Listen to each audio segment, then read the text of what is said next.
U.S. intelligence agency mind control.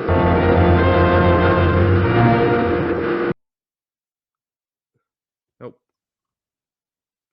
Let's talk about the word weird and why Democrats are... I think we watched this already. Talking about creepy. No, there's a different one, I think. I don't know. I'm pretty sure we watched this one. Are still hung up on a trans person drinking a beer over a year ago. I'm pretty sure we watched this one. Yeah, we might have. She does have a new one, though. How new? It is this one. Oh, yeah, I'm pretty sure we watched it. Maybe it was a different one? I don't know. Oh, well.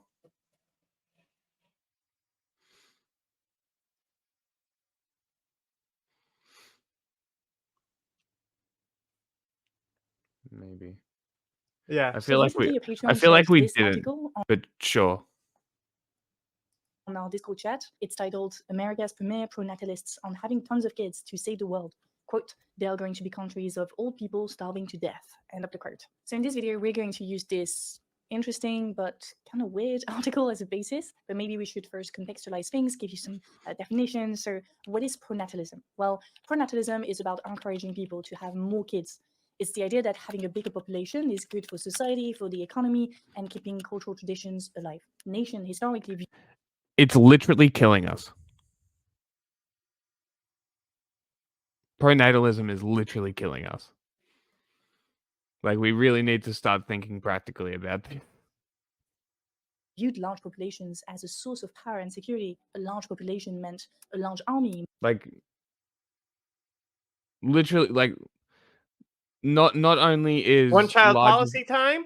No, but not only is like the population of the Earth stretching the resources thin because of capitalism mostly. That's what I would say. Is it's more of an issue of capitalism there, but overpopulation isn't an issue. There's like there's a I'm getting there. There's a strong, I'm getting to my theory. There's a strong scientific evidence that it is not a problem, and that naturally the reason why birth rates slow down in a lot of populated countries is because there's actually a natural drive in us that we like. As soon as there's like too many kids, that like naturally people stop having kids and decide that they don't want kids more. But at the same time, we have easier access to healthcare that will create kids, like, you know, IVF and stuff. They're trying to ban and stuff. Yeah, you can store shit and whatever. But what I was saying is that the overpopulation is stretching the nation state to its breaking point. I think that we are reaching the top end of the extremes of the effectiveness of the nation state. I don't know if that's a thing. Like, there's not a lot of science. There's a lot of people who say they need to like quell the population, and that's like a green fascism is about killing people in mass to save the planet. And there's not a lot of strong evidence supporting that that's an issue. No, I'm just saying that like the state literally becomes ineffective at that point, and that's what we're saying. Maybe not so much the state, but liberalism, maybe. I don't know if there's evidence of that. But I don't know. We'll see. It's just a theory. More workers and the potential for economic and territorial expansion.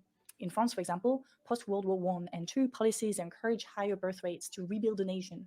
The USSR created the Mother Heroine title to reward mothers of large families and help support them. Britain actually re-established the title in 2022. Other countries like Hungary and Poland in recent years have introduced pronatalist policies to counteract declining birth rates. Now that all the contextualization has been done, I want to make it clear that in this video, I won't necessarily talk about the politics of pronatalism or the mainstream discourse around the issue.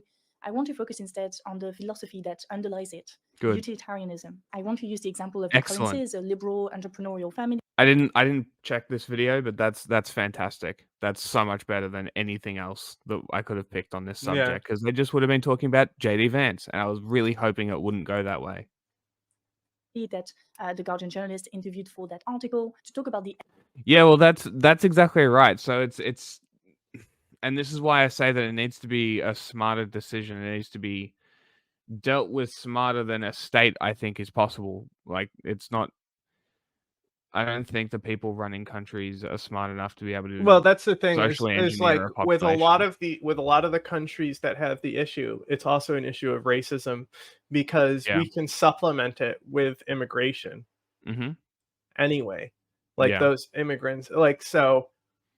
Yeah. See, Yeah. there's the Exactly. delay. They said it at the same Yeah. time, but before the delay. I'm trying to click it. Yeah.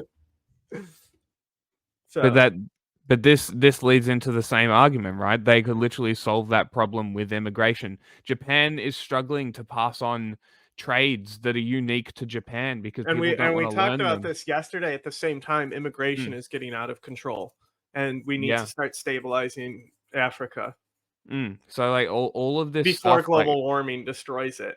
Part of that exactly, stabilization is climate policy. exactly. So it's like you need to, if the states really want to maintain their control, they're gonna have to look at these policies. They're gonna have to look at socialist policies. They're gonna have to look that way.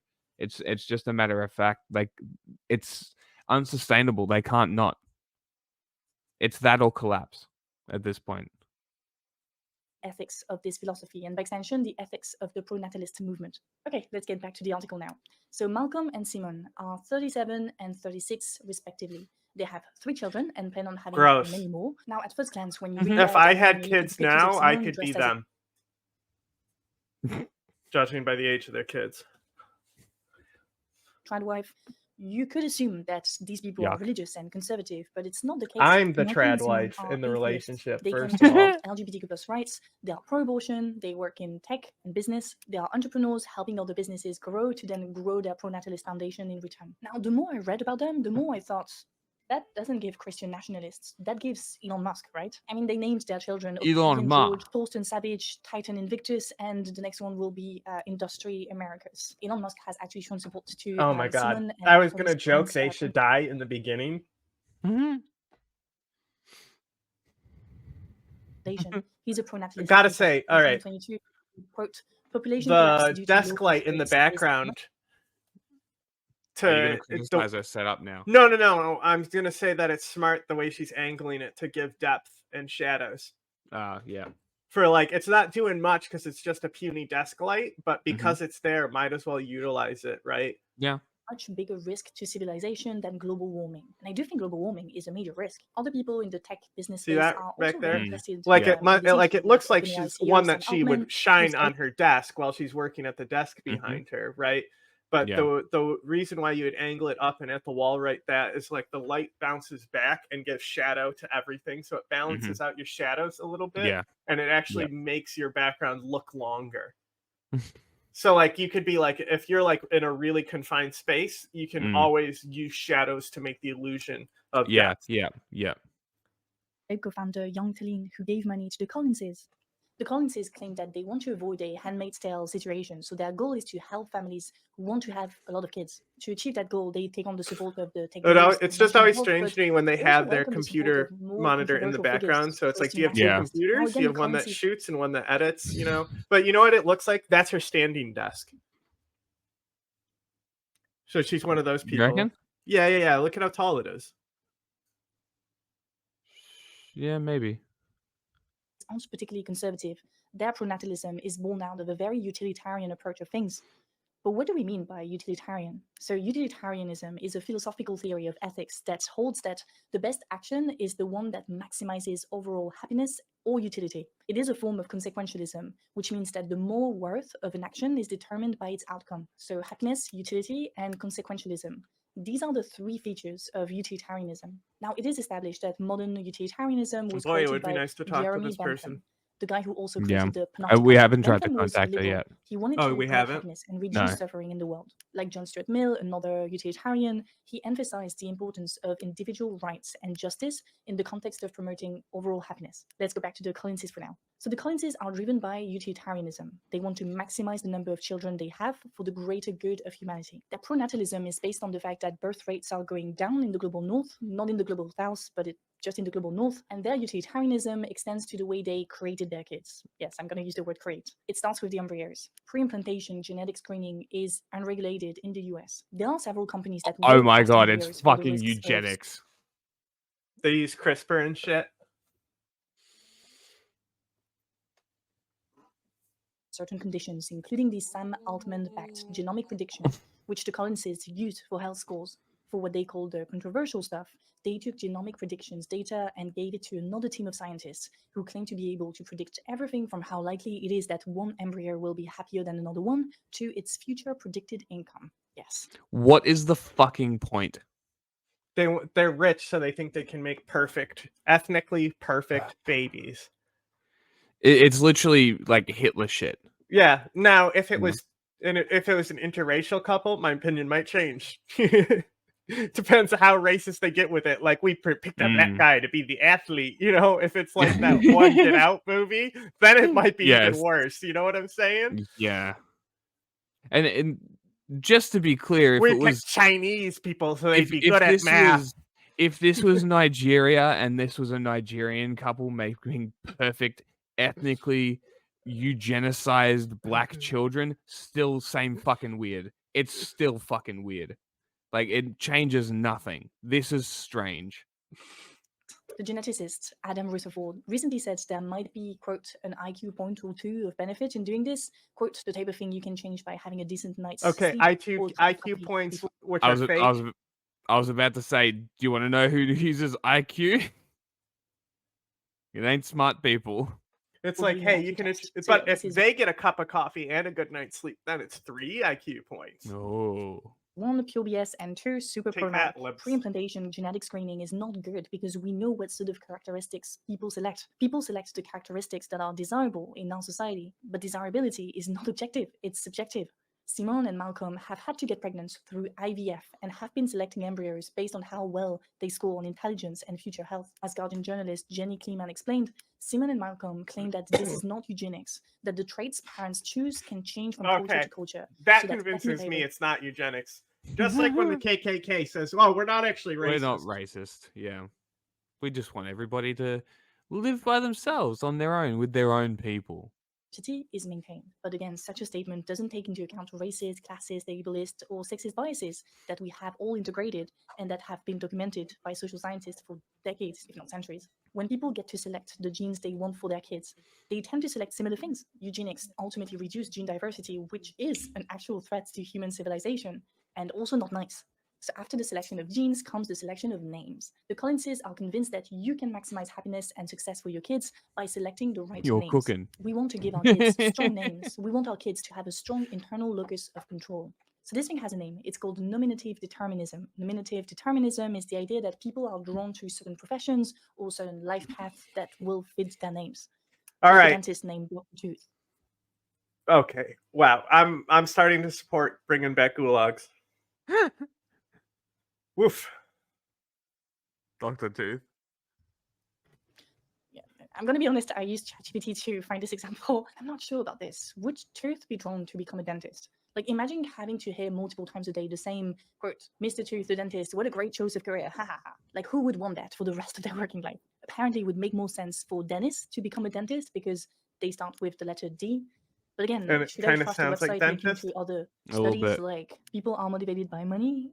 Do we really have to Not study me. about this? Don't use multiple emojis in the first message. That might be a red flag according to Stein, a study conducted in 2023. Or the best of all, handmade products seem worse when you feel less control. I like Let me read emojis. you the Fuck description. you. Imagine a husband who was dragged to a festival by his wife.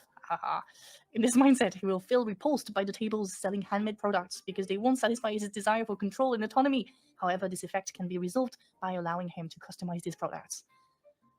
What is that study? Like... So yeah, it seems that nominative determinism was created by Harry Potter fans. There's no real scientific evidence to back it up. But still, the Collinses are convinced that giving powerful names or gender-neutral names will naturally lead to better outcomes for their kids.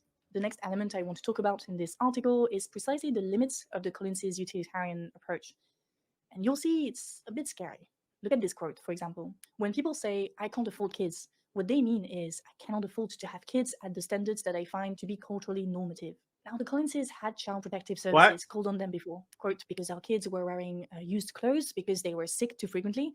This was when we had them in daycare. Of course, they were sick all the time. And because they were seen playing outside without us being outside. He adds, quote, pretty much all high fertility families have had it happen to them. The government says if you raise your kids in a cultural context that's different from ours, that's child abuse. End of the quote. Yeah, and even when journalist Jenny Kleeman was with them, Malcolm slapped one of the kids' face and said that it was a tactic that tiger moms used to keep their cubs quiet. I mean, my point isn't to say that the colonists We're not tigers, buddy. utilitarianism is inherently toxic. There are just a couple, one family. But still, This a is purely utilitarian brain can reduce the complexity of one existence to a few characteristics. I don't like utilitarians. Is that what Bosch is? A name, because they're obsessed with. I don't know. Let's look up what the actual word. What is Bosch? This is when he gets the pedophile stuff, right? Because he uses fucking kids as an example. I think that's what he said. Yes, I think that's what he said. Yeah. He's a utilitarian. Utilitarianism, a theory of morality that advocates action that fosters happiness and pleasure.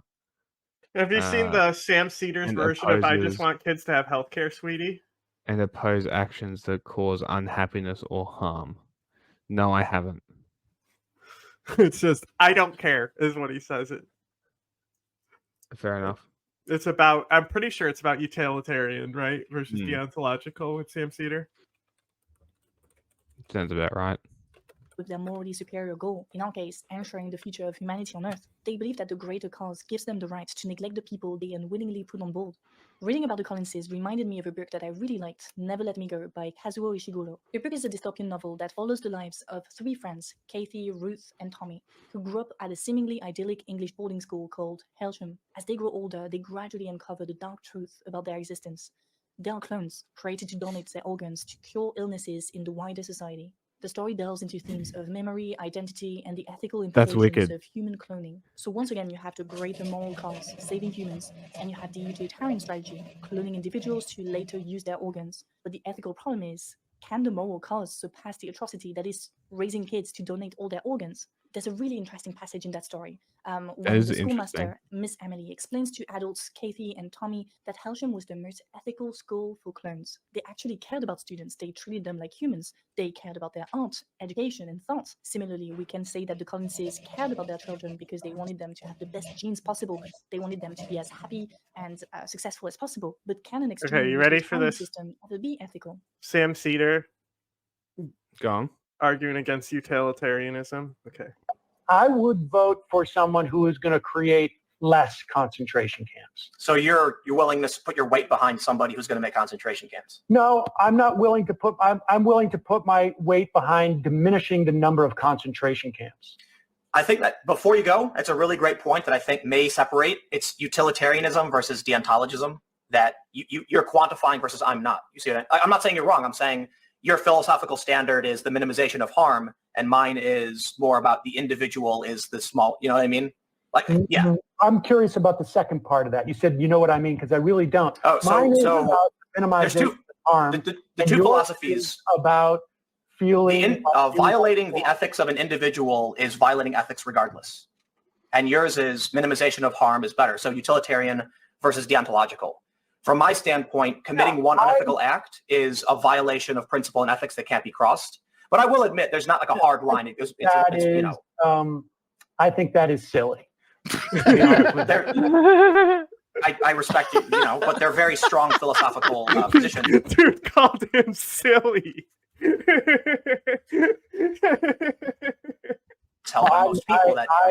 I believe that less suffering is better, and that I am willing to. I will tell you something you won't like to hear, though. I'm willing to sully myself if that's the outcome. But I'll tell you something you're not going to want to hear, and I admit it's I'll call it dickish. Utilitarianism is typically the villain in most movies. I don't care. Yeah. So for instance, like Thanos was utilitarian, and Captain America was deontological. I didn't. So Thanos willing to reduce the suffering by killing hundreds of trillions versus the thousands of trillions, which would be living better off. So but I'm not comic book movies. I'm not having to kill anybody. I'm just voting and choosing. I mean, if you vote in favor of somebody who's going to build a concentration camp, you are. No, one of these people is going to win, Tim. You don't understand that I'm like physically embarrassed watching that, down to the point that like we've all done a dumb reference. We've all done, we've all had something in our head we thought was funnier or more clever. But Oh my God, the dude is talking about voting, and you think like, Sam, I hate to spring this on you, but you're the villain in the Marvel movie you've never seen. Sorry to give you the bad news. And then, of course, Okay. Weirdo. Isn't that fucking amazing? Collinses, It is Elon very Musk, funny. Miss Emily are or were all guided by moral concerns regarding the future of humanity. They are not typical religious conservatives. They identify or identified These as people liberals. is gonna However, win. their I utilitarianism mean, like, and moralism what are you they attach talking to it about, bro? help We're prevent talking them about from two hurting different people People here. are more beings or wombs or labor force. Sure, the human experience is determined in many ways, biologically determined, socially determined, but that doesn't mean we shouldn't care about the human experience, its singularities, the psychology of human beings. Making babies with a utilitarian goal in mind, whether it's reversing declining birth rates or fulfilling societal or religious expectations, often comes at the cost of the individual rights and happiness. Even when approached from a more ethical perspective, the priority remains the utilitarian goal, not the human experience. So the Collinses showed us one way of approaching natalism, the utilitarian way. They care more about their cause The than question the human is, what's experience. under that hat? I've pulled this up before. Mm. It's another mouth that eats hot dogs. Yes. You enjoyed it. As always, the conversation continues in the comment section. Don't forget to like, to subscribe if it's not already done. Before I Fine. leave, I would like I will like the video, but not because you asked Look me at how to. cute this is, though. She said blurring and unblurring I you know. instead of in and out of focus. Like, she really is like just like somebody who like is like a research brain and recording it, right? She probably Yeah. got that mic because people told her it was a good mic, but she's still angling the light in like such a like good creative way to get that, like, especially she would. that angle coming in through the back. Yeah. And honestly, like we haven't done woman focused episode for a hot minute yet. For like a hot minute. So she would be great. Oh, you mean for the Altec show? Yeah, to do I mean, interviews with and like specifically around like women's issues and shit. Because mhm. her entire page is just feminist theories stuff and interesting topics. All of her videos, very, very interesting. So she would be a great guest, I think. But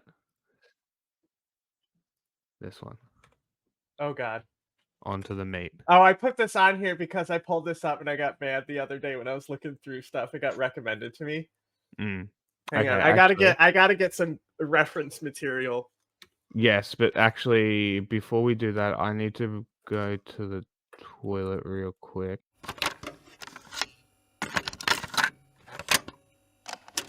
Are you aware of a CIA psychological profile about you, sir?